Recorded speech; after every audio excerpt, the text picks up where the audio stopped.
Hello, আসসালামু আলাইকুম। শুভ সকাল। সবাই কেমন আছেন?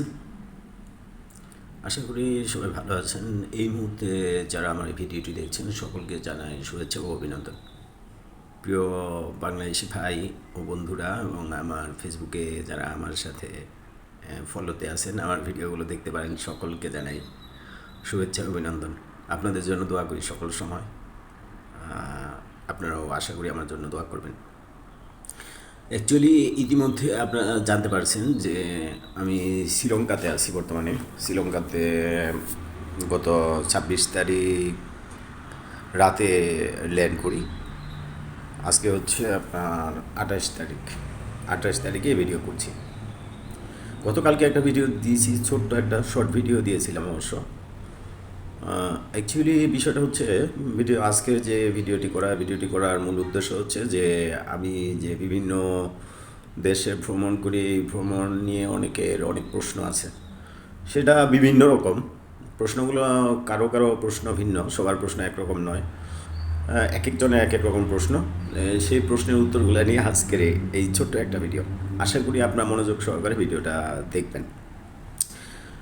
আসলে প্রশ্ন টপিক, প্রথম টপিক হচ্ছে যে বেশিরভাগ যে প্রশ্ন মানুষের মনে কেউ করতেছে, আবার কেউ করতে পারতেছে না। প্রশ্নটা ডিরেক্টলি ইনডিরেক্টলি বলতেছে, অথবা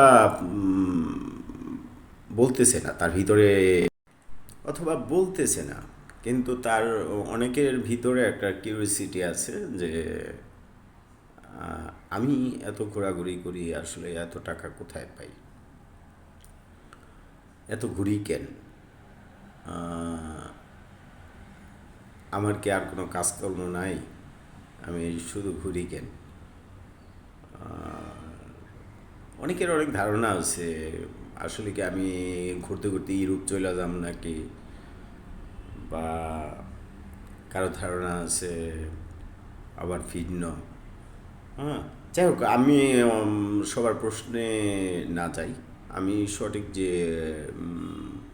বিষয়, এই বিষয়গুলো নিয়ে আপনাদের ক্লিয়ার করি বিষয়গুলো, যে আমি কিভাবে ঘুরি। আসলে তো আমি কোটিপতি না, অনেক টাকা আমার কাছে নাই। আহ, অনেকেই জানেন যে আমি আসলে আম, মোটামুটি আর কি খেয়ে পড়ে বেঁচে আছি, এরকম টাইপের। হ্যাঁ, খুব ধনী মানুষ না, তারপরেও ঘুরতেছি কিভাবে। আসলে যদি কারো ইচ্ছা থাকে ঘোরার, সেক্ষেত্রে আমি মনে করি তার যে কোটি কোটি টাকা থাকতে হবে এমন না। কারণ যার কোটি কোটি টাকা আছে সে ঘুরতে যায়, 5 স্টার হোটেলে থাকে, তার স্টাইল আলাদা, তার বিলাসিতা আলাদা, সে ওইভাবে ঘোরাফেরা করে। সে আসলে অরিজিনালি একজন ট্রাভেলার যেভাবে ট্রাভেল করে সেভাবে সে করে না, তার লাইফ স্টাইল ভিন্ন। সে তার মতো করে ঘুরে চলে আসে। বাহিরে গিয়েও সে মার্সিডিস গাড়ি, আপনার 5 স্টার হোটেল, খাবার দাবারও ভিন্ন মাত্রার, এইভাবেই তারা চলাফেরা করে। কিন্তু আমাদের ট্রাভেলটা একটু ভিন্ন। সেটা আপনাদের প্রথম একটা এক্সাম্পল দিই। আমি আমাদের যে ট্রাভেলিংয়ের বিষয়টা আপনাদের একটা এক্সাম্পল দিই। আমি মূলত এয়ারপোর্ট থেকে নেমে জাস্ট কলম্বো দিয়েই আপনাদের বোঝাই। আপনি এয়ারপোর্টে ল্যান্ড করার পর যখন এয়ারপোর্ট থেকে ইমিগ্রেশন কমপ্লিট করে বের হবেন, বের হয়ে আপনি একটা কার বুক করবেন অথবা একটা ট্যাক্সি নেবেন আপনি হোটেল পর্যন্ত যাওয়ার জন্য। সেখানে আপনার দেখা গেছে কত 7-8 হাজার টাকার মতো চলে যাবে। কিন্তু ঠিক এয়ারপোর্ট থেকে বের হয়ে আমি একটা বাসে উঠে পড়ি। হ্যাঁ, এসি বাসই, তবে সেটাতে মাত্র 325 টাকা ভাড়া নেবে, সিটি পর্যন্ত বলছে, এইতে 39 কিলোমিটার জায়গা।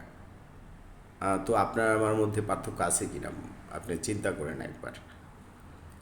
আপনি তো ওইখান থেকে কমপক্ষে মানে শ্রীলঙ্কা বন্দরনাইকি ইন্টারন্যাশনাল এয়ারপোর্ট থেকে কলম্বো সিটি পর্যন্ত পৌঁছাতে 7 হাজার টাকার নিচে তো আপনি কোনো এয়ারপোর্ট থেকে গাড়ি পাবেনই না, কোনো ট্রান্সপোর্টেশন আপনার ওইখান থেকে পাবেন না 7 হাজার টাকার নিচে। সেই জায়গায় আমি 325 টাকা দিয়ে কলম্বো সিটিতে আসি। তা আপনার আমার মধ্যে পার্থক্য আছে কিনা, কারণ আমি অল্প খরচে যে কোনো কান্ট্রিতে ঘুরে চলে আসতে পারি। আমি আমার এই যে হোটেলটা আছি দেখেন, আপনি যেভাবে থাকেন আমি আসলে ওইভাবে থাকি না। আমি প্রথমে খুঁজি হোস্টেল অল্প টাকাতে, 3-4 ডলার থেকে শুরু করে $8 পর্যন্ত, $8 পর্যন্ত হোস্টেল পাওয়া যায় আপনার বিশ্বের যে কোনো কান্ট্রিতে। হ্যাঁ, অনেক কান্ট্রিতে হয়তো সর্বোচ্চ $10-12 হতে পারে হোস্টেল, ডরমিটরি হোস্টেল। সেটা এসি থাকবে, তবে সীমিত একজন থাকার জন্য একটি বেড থাকবে। হ্যাঁ, কিন্তু অনেক মজা। আপনি 5 স্টার হোটেলে যেভাবে আপনি 5 স্টার হোটেলে আপনি যেভাবে একা থাকবেন বিশাল রুম নিয়ে, সেখানে এই ফিলিংস আপনার হবে না। মূলত ট্রাভেলিংয়ের এক একটা দেশ ঘোরার, মানুষের সাথে কথা বলার এই ফিলিংসটা আপনি ওইখানে পাবেন না।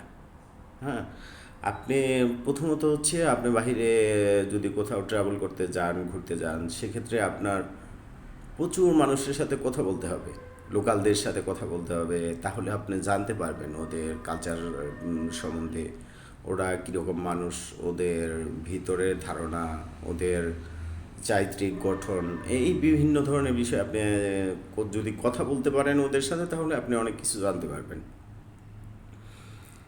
মূলত এই বিষয়গুলোই কাজ করে। আমি যে হোটেলটাতে আছি, আপনি যদি শ্রীলঙ্কাতে কোনো সাধারণ কোনো একটা হোটেলে ডাবল বেডের একটা রুম নেন, তাহলে আপনার এই শ্রীলঙ্কান টাকা আপনার 6,500 টাকা কমপক্ষে দিতে হবে, কমপক্ষে একটা। কিন্তু সেম রুম 6,500 টাকায় রেট করা, মানে চাট লাগানো 6,500 টাকা, কিন্তু সেই রুম দাম করতে করতে করতে আমি 3,500 টাকায় একই রুমে থাকতেছি। কিন্তু রুমটা একটা প্রবলেম, ওনারা এই জন্য আমাকে দিয়ে দেয়। ভাই হঠাৎ রাত্র করে ঘুম ভেঙে গেছে। ঘুম ভেঙে গেছে কিসের শব্দ শুনতে? বাথরুমে ইচ্ছা করেই কল থেকে পানি পড়তেছে। ওরে ভাই, আজব কাহিনী, মনে হইতেছে কে যেন গোসল করতেছে, আর থামে না পানি। এই এই সময় কাকে অভিযোগ করবো এটা বলেন? যাই হোক, কিছু করার নেই। আমি কম টাকায় হোটেলটা রুমটা নিয়েছি, এটা বেশি টাকার রুম কিন্তু কম টাকায় নিয়েছি। এই ধরনের প্রবলেম হইবই, স্বাভাবিক। এর আগের একটা ঘটনা বলি।